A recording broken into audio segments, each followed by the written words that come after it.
ഈ കാണുന്നത് എസംപുരത്ത് ബാഹുലിയേട്ടൻ എന്ന ഒരു കർഷകന്റെ വീടാണ്. ഏകദേശം 20 വർഷമായി ജൈവ കൃഷി രംഗത്ത് ബാഹുലിയേട്ടൻ വളരെ വ്യക്തിമുദ്ര പതിപ്പിച്ച ഒരു വ്യക്തിയാണ്. അയാളുടെ ഒരു വീട് വളരെ ചെടികളും എല്ലാം നന്നായിട്ട് ബാഹുലിയേട്ടൻ വെച്ച് പിടിപ്പിച്ചിട്ടുണ്ട്. ഇതൊന്ന് കണ്ടു ഇതാ, എന്തൊരു മനോഹരമായിട്ടാണ് ബാഹുലിയേട്ടൻ്റെ ഒരു വീട്. എന്തായാലും ബാഹുലിയേട്ടൻ ഇവിടെ ഉണ്ട്. ഹായ് ബാഹുലിയേട്ട, സുഖല്ലേ? സുഖമാണ്. നമ്മൾ വീടിൻ്റെ ഒരു ഭംഗി കണ്ടിട്ടാണ് നമ്മൾ ഇങ്ങോട്ട് വന്നത്. ബാഹുലിയേട്ടൻ്റെ കാര്യങ്ങളും വിശേഷങ്ങളും, ഇത്രയും വർഷവും ബാഹുലിയേട്ടൻ ഒരു കർഷകൻ എന്നുള്ള രീതിയിലും ബാഹുലിയേട്ടൻ്റെ വിശേഷങ്ങളൊക്കെ ഒന്ന് അറിയാൻ വേണ്ടിയിട്ട് വന്നതാണ്. എന്തായാലും ബാഹുലിയേട്ടൻ്റെ വീട് അതിമനോഹരമായിരിക്കുന്നു. ഇങ്ങനൊരു വീട് ബാഹുലിയേട്ടൻ്റെ മനസ്സിൽ ഉണ്ടായിരുന്നതാണോ? എൻ്റെ മനസ്സിലുണ്ടായില്ല, പക്ഷെ എൻ്റെ മൂത്ത മകന് വളരെ ആഗ്രഹം ഉണ്ടായിരുന്നു ഒരു പഴയ വീട് നാട്ടിൽ വേണമെന്നുള്ളത്. അപ്പം അങ്ങനെ നോക്കി നടന്നപ്പോൾ ഒരു വീട് വെക്കാനുണ്ടെന്ന് പറഞ്ഞു. അപ്പോൾ വീടിൻ്റെ പഴമ നോക്കിയപ്പോൾ ഒരു 170 കൊല്ലത്തോളം പഴക്കമുണ്ട് ഈ വീടിന്. ബാഹുലിയേട്ടൻ ഇതിന്റെ കാര്യങ്ങളൊക്കെ ഒന്ന് വിശദീകരിക്കാം. ഒന്ന് എണീറ്റ് ബാഹുലിയേട്ടൻ ഒരു അതിനെ എന്താ പറയാ, ഒരു പൂമുഖം എന്നാണോ പറയാ? പൂമുഖം. അതൊന്ന് ബാഹുലിയേട്ടൻ. അപ്പൊ ഈ വീട് ഞാൻ എടുക്കുമ്പോൾ പൂമുഖം ഇല്ല. ആ പൂമുഖം ഞാൻ വേറെ വീടിന്റെ കണ്ടിട്ട് ആ മോഡലിൽ ഞാൻ പൂമുഖം ഉണ്ടാക്കിയാണ് ഇവിടെ. അത് ബാഹുലിയേട്ടനത് എങ്ങനെ ഇങ്ങനത്തെ ഒരു പ്രകൃതി അനുയോജ്യമായ ഒരു വീട് വെക്കാനായിട്ട് ബാഹുലിയേട്ടൻ്റെ മനസ്സിൽ ഉണ്ടാവുന്ന? എല്ലാവരും ഇപ്പോൾ വലിയ കോൺക്രീറ്റ് വീടുകളും ഒക്കെയാണ് വെക്കുക. ഇതിപ്പോ മൊത്തം ഒരു എന്താ പറയാ, ഓടൊക്കെ വെച്ചിട്ട് ബാഹുലിയേട്ടൻ അത് നിർമ്മിച്ചിരിക്കുന്നത്. ഞാൻ ഈ പഴമനെ ആഗ്രഹിക്കുന്ന ആളാണ്, പഴമ കൈവിടരുന്നുള്ള ആൾക്കാരാണ് ഞാൻ. പിന്നെ എൻ്റെ മൂത്ത മകൻ ഇവിടെ ഇല്ല, അവൻ ഫോറിനിലാണ്. അപ്പൊ അവന്റെ പ്രത്യേക താല്പര്യം എസംപുരത്ത് വീട് എടുക്കുകയാണെങ്കിൽ റോഡിന്റെ സൈഡ് എന്ന് വെച്ചാൽ ബസ് ഇറങ്ങിയാൽ 6 മിനിറ്റ് കൂടുതൽ നടക്കാൻ പാടില്ല. അങ്ങനത്തെ ഒരു സ്ഥലം, ഒരു പഴയ വീടും കണ്ടാൽ അച്ഛനെടുത്തോളണം എന്ന് പറഞ്ഞാൽ അതിന്റെ പേരിൽ എടുത്താണ്. ഓക്കെ. ബാഹുലിയേട്ടൻ ഇപ്പൊ കൃഷി രംഗത്ത് കൃഷി ഞാൻ ചെറുപ്പത്തിലോട്ട് കൃഷിയിൽ താല്പര്യം. അതിനു മുന്നേ ഞാൻ ഒരു കാര്യം ചോദിച്ചോട്ടെ, ബാഹുലിയേട്ടന്റെ വയസ്സ് എനിക്ക് 90 അടുക്കണം. ഇപ്പൊ 3 മാസം കൊണ്ട് കഴിഞ്ഞാൽ 90 ആവും. പക്ഷെ ബാഹുലിയേട്ടനെ കാണാൻ ഇപ്പോഴും ഭയങ്കര ഒരു എനർജിയാണ് കേട്ടോ. അത് ദിനചര്യ ഭക്ഷണമാണ്. അതെ, എന്താ ബാഹുലിയേട്ടൻ അപ്പൊ ഒരു? ഞാൻ കൃത്യം എല്ലാ ദിവസവും 5:30 മണിക്ക് എഴുന്നേൽക്കും കാലത്ത്. പിന്നെ ഭക്ഷണത്തിൽ ഞാൻ കാര്യമായിട്ട് മസാല ഒന്നും ചേർക്കാറില്ല. എനിക്ക് മുളകും ഇതൊന്നും അത്ര തൃപ്തിയില്ലാത്ത കാര്യമാണ്. പിന്നെ എൻ്റെ ആവശ്യത്തിനുള്ള പച്ചക്കറിയും മല്ലി ഉപ്പ് ഒഴിച്ച് ബാക്കിയെല്ലാം ഞാൻ തന്നെ ഇവിടെ തന്നെ കൃഷി ചെയ്തുണ്ടാക്കുന്നുണ്ട്. ഏറ്റവും കൂടുതൽ ബാഹുലിയേട്ടൻ ഞാനൊക്കെ കാണുന്ന സമയത്ത് ബാഹുലിയേട്ടൻ ഒരു വലിയ മിഷനറീസ് ഒക്കെ ഇറക്കിയിട്ട് കാട്ടൂർ തെക്കുംപാടത്തൊക്കെ നല്ല നെൽകൃഷി ഞാൻ കണ്ടതുണ്ട്. കാട്ടൂർ തെക്കുംപാടത്ത് എനിക്ക് നെൽപ്പാടമുണ്ട്, 6 ഏക്കർ കോൾപ്പാടമുണ്ട്. വേറെ കരപ്പാടം ഒരു 1.5 ഏക്കർ, അങ്ങനെ ഒരു 7-8 ഏക്കറോളം ഇടതിരിഞ്ഞിലുണ്ട് എൻ്റെ. ഇപ്പോഴും കൃഷിയുണ്ട്. ഇപ്പൊ നെല്ല് വളർന്നു വരുന്നുണ്ട്. ബാഹുലിയേട്ടൻ എന്തായാലും ഈ വീട് മുറ്റത്ത് ഈ മരങ്ങളൊക്കെ ഏകദേശം മരങ്ങള് ഈ മരം എന്ന് പറഞ്ഞാല് ഇത് ജമൈക്കൻ സ്റ്റാർ ഫ്രൂട്ട് എന്നതിന്റെ പേര്. ഇതെന്റെ മകൻ ജമൈക്കയിൽ ജോലി ചെയ്യുമ്പോ അവിടെ നിന്ന് ഒരു പഴത്തിന്റെ വിത്ത് കൊണ്ടുവന്നിട്ട് അത് കുഴിച്ചിട്ടുണ്ടായിട്ടുള്ള മരമാണ് ഇത്. ഇതിന്റെ പ്രത്യേകത എന്താണ്? ഇതിന്റെ പഴം നമുക്ക് തിന്നാൻ പറ്റുന്നതാണ്. എന്നുവെച്ചാൽ ഇപ്പൊ ഇത് കായ വിരിഞ്ഞു വരുമ്പോ പച്ച കളറായിരിക്കും. അതിന് നല്ല മൂപ്പാകുമ്പോ ഒരു വയലറ്റ് കളർ വരും. ആ സമയത്ത് നമുക്ക് പൊട്ടിച്ചിട്ട് തിന്നാൻ പറ്റും. അപ്പൊ ഇതിന്റെ സ്പ്ലിറ്റ് ചെയ്യുകയാണെങ്കിൽ ഇത് 4-5 കുരു ഉണ്ടായിരിക്കും. പിന്നെ നല്ല വെളുത്തിട്ടുള്ള പൾപ്പ് ഉണ്ടായിരിക്കും. പൾപ്പിന് നല്ല മധുരമാണ്, അത് നമുക്ക് തിന്നാൻ പറ്റും. അപ്പൊ ഇതിന് പഴങ്ങൾ ഉണ്ടാവുന്നുണ്ട്. പഴം ശരിക്കും പറഞ്ഞാൽ ഒരു 400 ഗ്രാം വരെ വെയിറ്റ് വരും പഴത്തിന്. ഇതിന് അത് വയലറ്റ് കളറാകുമ്പോൾ നമുക്ക് പൊട്ടിച്ച് അതിൻ്റെ അകത്ത് പൾപ്പൊക്കെ തിന്നാൻ പറ്റും. നല്ല മധുരമുള്ള ജാതിയാണ് അത്. നല്ല മധുരമുണ്ട്. ഏകദേശം ഇതിന്റെ ഏത് സീസണിലത് കൂടുതൽ ഉണ്ടാവുക? ഇതിപ്പോ ഈ സീസണിൽ പൂവിട്ട് തുടങ്ങുന്നുള്ളൂ. കായ വിരിഞ്ഞു തുടങ്ങിയിട്ടില്ല. അതെ അല്ലേ? ഇത് ഏകദേശം ഒരു മാങ്ങ രൂപത്തിൽ 400 ഗ്രാം വരെ വെയിറ്റ് വരും. 400 ഗ്രാം വരെ ഉണ്ടാവും. ഇത് പണ്ടത്തെ നമ്മളെ മരോട്ടിക്കാരുടെ ഷേപ്പിൽ വരും. ഇതൊക്കെ ഷോപ്പുകളിലൊക്കെ മേടിക്കാൻ കിട്ടുന്നുണ്ടോ? ഷോപ്പുകളിൽ കിട്ടുന്നുണ്ട്. ഇല്ല ഇത് കിട്ടൂല. ജമൈക്കൻ സ്റ്റാർ ഫ്രൂട്ട് കിട്ടില്ല. അത് ശരി. എന്തായാലും ഇത് ജമൈക്കൻ സ്റ്റാർ ഫ്രൂട്ട് അത് വേണമെന്നുണ്ടെങ്കിൽ ബാഹുലിയേട്ടനെ സമീപിച്ചാൽ മതി. സത്യത്തില് ഇപ്പൊ കായ്ക്കുന്നില്ല. കുറച്ചാളായിട്ടേ എന്തുകൊണ്ടെന്നാൽ അറിയില്ല. അപ്പൊ ഇതിന്റെ കുരു കുടിച്ചിട്ട് ഞാൻ തൈക്കൾ വേറെ വെച്ചിട്ടുണ്ട് അവിടെ, ഈ കുളത്തിന്റെ ഭാഗത്തൊക്കെ പിടിപ്പിച്ചിട്ടുണ്ട്. അപ്പൊ ഒന്ന് പോയാലും ഒന്ന് കിട്ടണമെന്നുള്ള നിലയ്ക്കാണ്. ഇതില് വേറെ കുഴപ്പമുള്ളത് ജമൈക്കൻ സ്റ്റാർ ഫ്രൂട്ടിൽ ആണുണ്ട് പെണ്ണുണ്ട്. അപ്പൊ പെൺമരം മാത്രമേ കായ്ക്കുള്ളൂ, ആൺമരം കായ്ക്കില്ല. അങ്ങനെ അങ്ങനെ മുറിച്ചു കളഞ്ഞിട്ടുണ്ട്, 2 മരം ഞാൻ മുറിച്ചു കളഞ്ഞിട്ടുണ്ട്. ഓ അത് ശരി. അതായത് അങ്ങനെ ജാതിയിലും ഞാൻ പറയുന്നത് കേട്ടിട്ടുണ്ടല്ലേ, ജാതി കൃഷി. ജാതിയിലുണ്ട്, അത് വളരെ അപൂർവത്തിൽ വരുള്ളൂ. ശരി. പിന്നെ ബാബുലേട്ടന്റെ വീട്ടില് അശോകമരത്തിനെ കുറിച്ച് ബാബുലേട്ടൻ അശോകൻ ഞാനിവിടെ അതൊന്ന് കാണിച്ചു തരാമോ? അശോകമരം അപ്പൊ ഇപ്പൊ പൂവില്ല, ഇതിന് പൂവ് ഈ കാണുന്നതാണ് അശോകമരം. അത് ശരി. അപ്പൊ ഇത് എപ്പോഴും ഇതിന്റെ ചോട്ടിൽ ഇരുന്നാൽ നല്ലൊരു കൂൾ ഇതാണ്. ഈ മരം അല്ലേ ഈ മരമാണ് അശോകമരം എന്ന് പറയുന്നത്. ഇതിന്റെ പ്രത്യേകത എന്താണ്?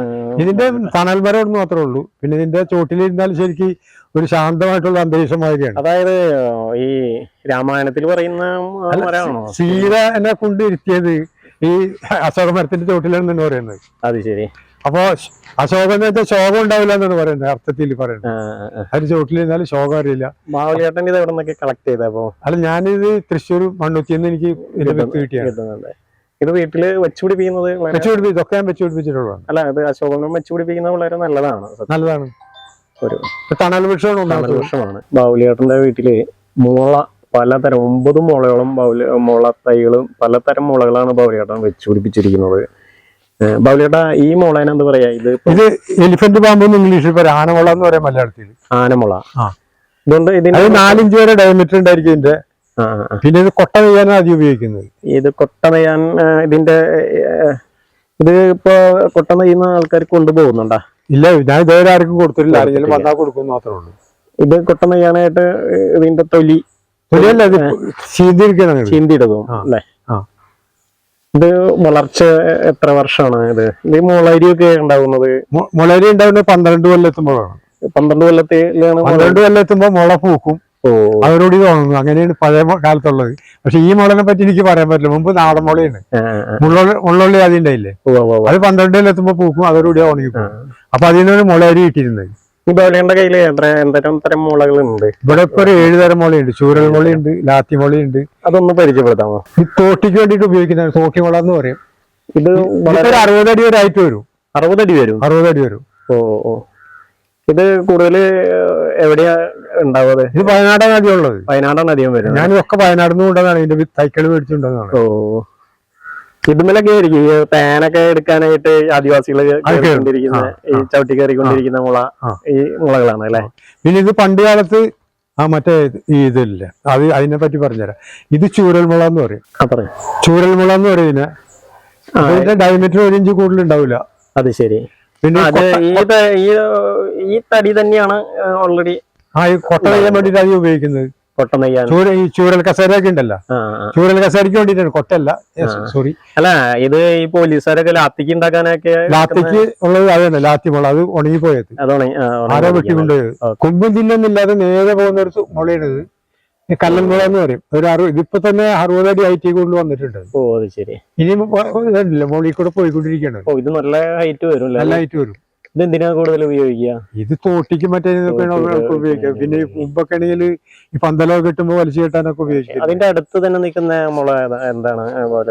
കാട് പിടിച്ച പോലെ കാട് പിടിച്ച് വെക്കുന്നത് ഇത് തോട്ടിമുള എന്ന് പറയാം. അപ്പൊ ഇത് ഈ മാങ്ങയൊക്കെ പറിക്കാൻ വേണ്ടിട്ട് തോട്ടിക്കാണ് ആദ്യം ഉപയോഗിച്ചിരുന്നത്.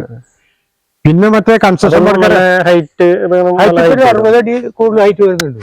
ഒരേ പോക്കണി. പിന്നെ ഇതിന്റെ 2 ഗുണം, ഇതിന് മുള്ളില്ല, കൊമ്പ് ജില്ലൊന്നുമില്ല, സ്ട്രൈറ്റ് ആയിട്ട് പോകുന്നതാണ്. ഇപ്പൊ ബാബുലേട്ടൻ നമ്മൾ പരിചയപ്പെടുത്തുന്നത് സോപ്പും കായ. മരത്തിലാണ് സോപ്പും കായ ഉണ്ടാവുന്നത്. ഈ സോപ്പും കായ എന്തിനാ സോപ്പും കായ സോപ്പിൽ പത വരാൻ വേണ്ടിട്ട് ഉപയോഗിക്കുന്നതാണ്. അത് ശരി. പിന്നെ നമ്മൾക്ക് പണ്ടൊക്കെ തുണി കഴിയാൻ വേണ്ടിട്ട് ആൾക്കാർ ഉപയോഗിക്കായിരുന്നു, നാടൻ ഭാഷയിൽ പറഞ്ഞാൽ. ഇതിപ്പോ ഉണ്ടായി തുടങ്ങിയിട്ടുണ്ടോ?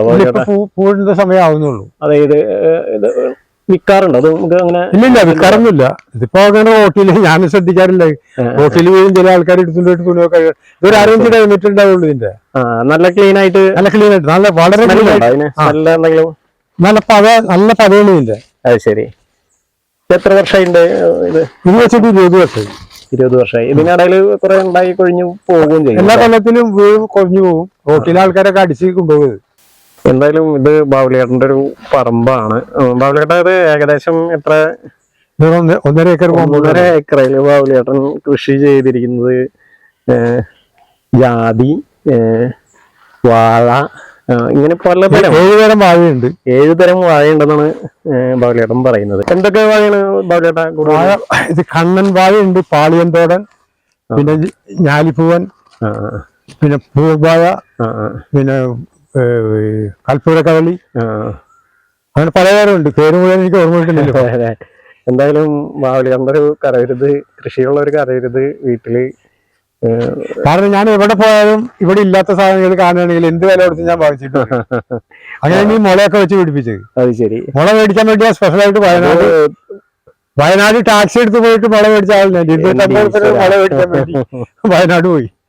എന്തായാലും ബാബുലേട്ടൻ വയനാട് പോയിട്ടാണ് മുളയും, വയനാട് ഇങ്ങനെയുള്ള എല്ലാ സ്ഥലങ്ങളിൽ നിന്നും ബാബുലേട്ടൻ ഒരുപാട് കൃഷിക്കും അതും ഇതൊക്കെ ആയിട്ട് കളക്ട് ചെയ്ത് കൊണ്ടുവന്നിട്ടുണ്ട്. അത് കൃഷിയിൽ താല്പര്യം ഉണ്ടെങ്കിൽ നമ്മളെ പൈസ എല്ലാം നോക്കുന്നുണ്ട്.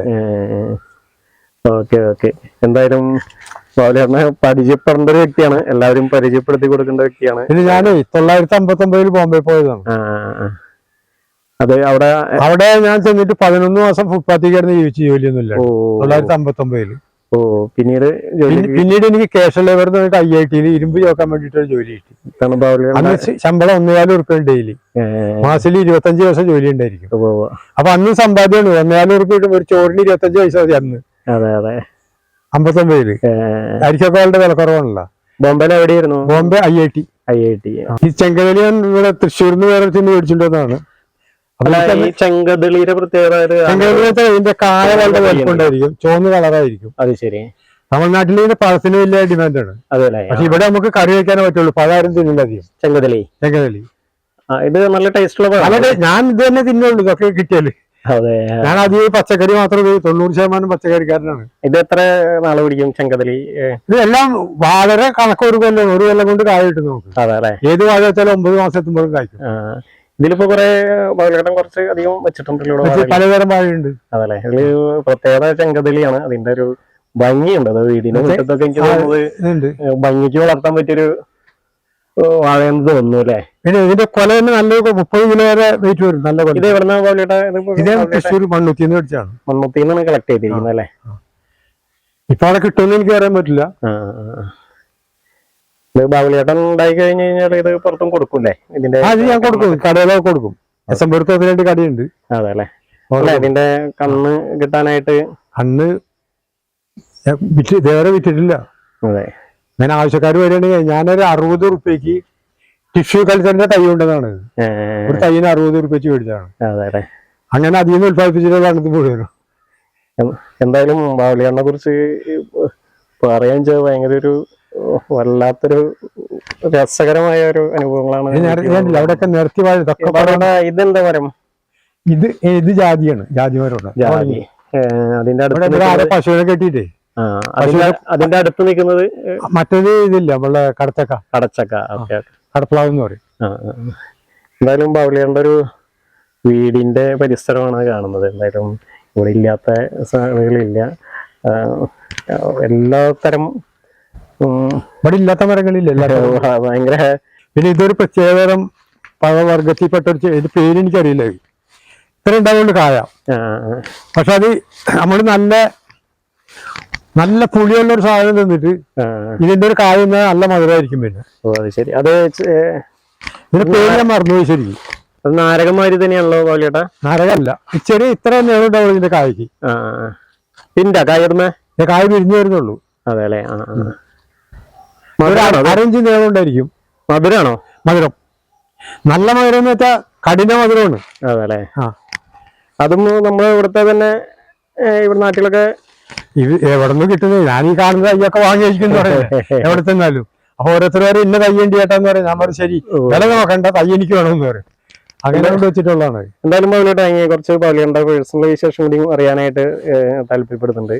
എന്തായാലും ഒന്ന് പിന്നെ കുരുമുളക് കിട്ടുന്നിടത്തൊക്കെ ഇപ്പൊ കുരുമുളക് വെച്ചോളൂ. ഇത് കരിശാണ്. ചില ആൾക്കാർ കരിശ വെട്ടിക്കളയാൻ പറയും. ബാബുലേട്ടാ, ഈ അവാർഡ് എന്താണ് ബാബുലേട്ടൻ? ഇത് കൃഷിഭവൻ വഴിക്ക്, ശ്രീനാരായണപുരം കൃഷിഭവൻ വഴിക്ക് ഓണത്തിന് ജൈവ കർഷകർക്ക് ഒരു അവാർഡ് ഈ കൊല്ലം അവർ കൊടുത്തു തുടങ്ങിയിട്ടുള്ളൂ. അപ്പൊ അതിൽ മുൻഗണന ക്രമത്തിൽ എനിക്കിത് തന്നിട്ടുള്ളത്. കാരണം ഞാൻ വളരെ വയസ്സായ ഒരാളെന്നാണ് പറയുന്നത്. അപ്പൊ വയസ്സന്മാർക്കൊരു മുൻഗണന. പിന്നെ രണ്ടാമത് ഞാനിവിടെ ജൈവ കൃഷി മാത്രമേ ചെയ്യുന്നുള്ളൂ. ആ കൃഷിയുടെ ഒരു പ്രോത്സാഹനത്തിന് വേണ്ടിയിട്ട് അവർ തന്നിട്ടുള്ളൂ. അപ്പൊ എന്നെ കണ്ടിട്ട് ബാക്കിയുള്ളവർ കൃഷി ചെയ്യട്ടെ എന്നാണ് അവർ പറയുന്നത്. എന്തായാലും ബാവുലിയുടെ ഫാമിലി ഒന്നും പരിചയപ്പെടുത്തിയാലോ? ഫാമിലി എനിക്ക് എൻ്റെ ഭാര്യയും 3 മക്കളുമാണ് എനിക്ക്. അത് 2 ആണും 1 പെണ്ണ്. മൂത്ത മകൻ അമേരിക്കയിലാണ്, ഇളയ മകൻ ബാംഗ്ലൂർ, മകള് ബോംബെ. അവരവിടെ സെറ്റിലാണല്ലേ? ഒക്കെ സെറ്റിൽഡാണ്. പിന്നെ 3 മക്കൾക്ക് ഓരോ കുട്ടികളുള്ള, അവരൊക്കെ എഞ്ചിനീയറിംഗിന് പഠിക്കുകയാണ്. ശരി, 3 ആളും. അപ്പം എന്തായാലും ബാവുലിയേട്ടന് ഇത്ര നേരം എന്നോടൊപ്പം ചെലവഴിച്ചതിന് വളരെ നന്ദി. എനിക്ക് കൂടുതൽ വിശേഷങ്ങൾ, അതായത് ബാവുലിയേട്ടനെ കുറിച്ചും ഇത് ബാവുലിയേട്ടൻ മറ്റുള്ളവർക്ക്, കർഷകർക്കും വളർന്നു വരുന്ന ഒരു തലമുറയ്ക്കും ഒരു പ്രചോദനമാവട്ടെ. എന്തായാലും ബാവുലിയേട്ടനെ ഇത്ര നേരം ബാവുലിയേട്ടൻ എന്നോടൊപ്പം ബാവുലിയേട്ടൻ്റെ വിശേഷങ്ങളും കൃഷിനെ കുറിച്ചും പങ്കിട്ടല്, ബാവുലിയേട്ടൻ്റെ അനുഭവങ്ങളൊക്കെ പങ്കിട്ടല് വളരെ നന്ദി. അപ്പൊ ഞാൻ ഈ കൃഷി തുടങ്ങിയത് തന്നെ, 1 എൻ്റെ ആരോഗ്യ സംരക്ഷണം, 2 ദിനചര്യ, പിന്നെ സ്വന്തമായിട്ടുള്ള പച്ചക്കറികളും മറ്റു ഇതുകളും ഉൽപ്പാദിപ്പിച്ചാൽ തന്നെ നമ്മളുടെ വീട്ടിലേക്ക് ആവശ്യമുള്ള എല്ലാ സാധനങ്ങളും നമുക്ക് തന്നെ ഉണ്ടാക്കാൻ പറ്റും. ഉപ്പും മല്ലി ഒഴിച്ച് വലിയ എല്ലാ സാധനങ്ങളും ഞാൻ ഇവിടെ തന്നെ കൃഷി ചെയ്യുന്നുണ്ട്.